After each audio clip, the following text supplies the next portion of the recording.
जितने भी नदियां सहायक हैं, क्या है, उनकी बहनें हैं, उनकी तमाम सहायक, जैसे क्षिप्रा का कम से कम नहीं तो सहस्त्र धारा है।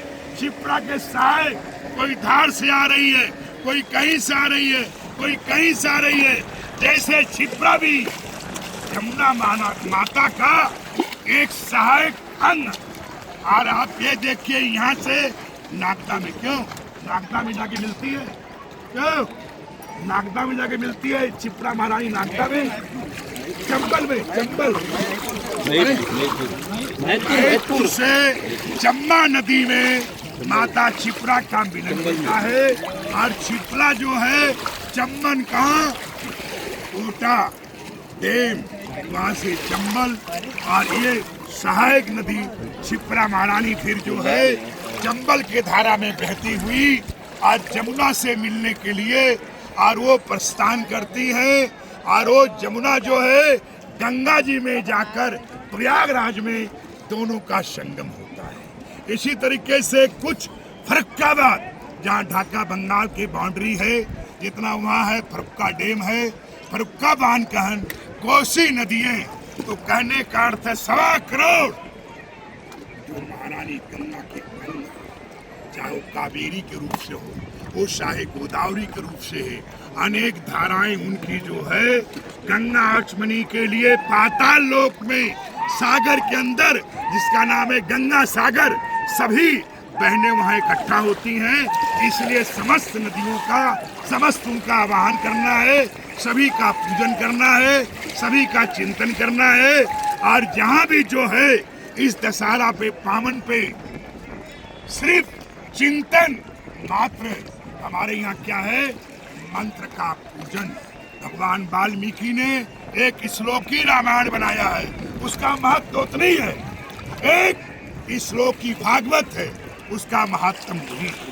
हमारा सिर्फ संकल्प मात्र से मैं कहता हूँ कि आवाहन करते हैं तो बिना किसी प्रकार की ओजन के, न पुष्प चाहिए, न फूल चाहिए, न कुछ और चाहिए, कुछ चाहिए तो हृदय रूपी जो आराध्य महादेव की कृपा से मेरे अंदर कुछ काल के लिए महादेव की दिव्य ज्योति जो विराजमान है, क्योंकि हम में, तुम में, खड़प खम में, सब में ही नारायण हैं। और उनको करते हुए ये पुरुषोत्तम मास के अंदर हम लोग सभी लोग नारायण के अंदर विराजमान रहते हैं। इसलिए आज सिर्फ पुरुषोत्तम मास से इसमें विशेष रूप से नारायण, और नारायण के बाद हम लोग चल रहे हैं, ये हरिहर घाट है।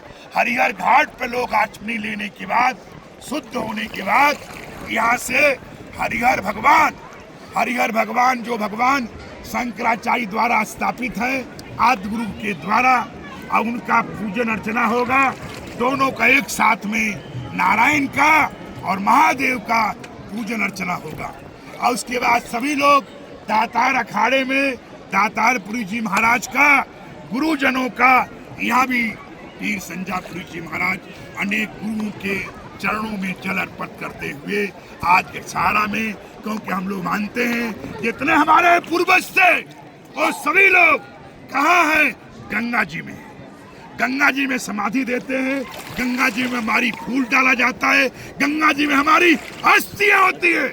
इसलिए हमेशा जब मैं प्रार्थना करते हैं, समस्त मेरे गुरुजन गंगा से बाहर आते हैं। किसी ने हमारे वंश में हमको जल अर्पण कर रहा है, कोई हमारा तर्पण कर रहा है, कोई हमारा पूजन कर रहा है। इस तरीके से दातारपुरी जी महाराज, संजापुरी जी महाराज और तमाम जितने भी गुरुजन हैं जिनके हम नाम नहीं जानते, रूपे रूपांत आते हुए उन सबको मानते हैं। शिव पुराण में लिखा है, शिव से निकलते हैं, शिव में समा जाते हैं। ये सारे लोग शिव गण पाए जाते हैं।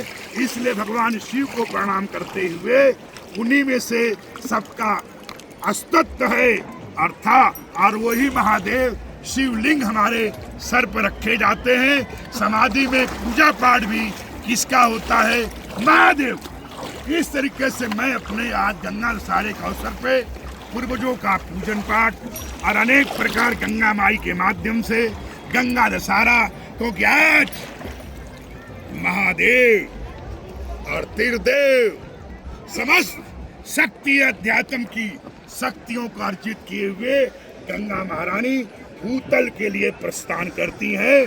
कैलाश से आज पृथ्वी के ऊपर गंगा जी आती है और इस तरीके से गंगा सप्तमी जो है वो नारायण के पद से निकलती हैं, पादुका से निकलती हैं, चरणों से निकलती हैं और महादेव के जटाओं में आकर विराजमान हो जाती हैं।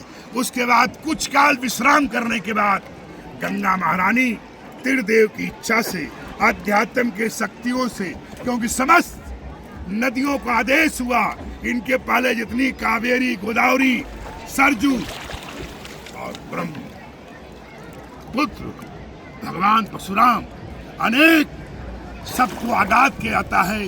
गंगा माई प्रस्थान करने वाली है। सभी देव, असुर, दानव, मानव, किन्नर सभी एक साथ खड़े होकर गंगा के स्वागत के लिए, गंगा के अभिनंदन के लिए, गंगा के पूजन के लिए, गंगा को तर्पण करने के लिए, गंगा को पूर्वजों को उतारने के लिए, गंगा को होने से मात्रा स्पर्श मात्र से जीवन का और अनेक गति को पूरा हो जाता है।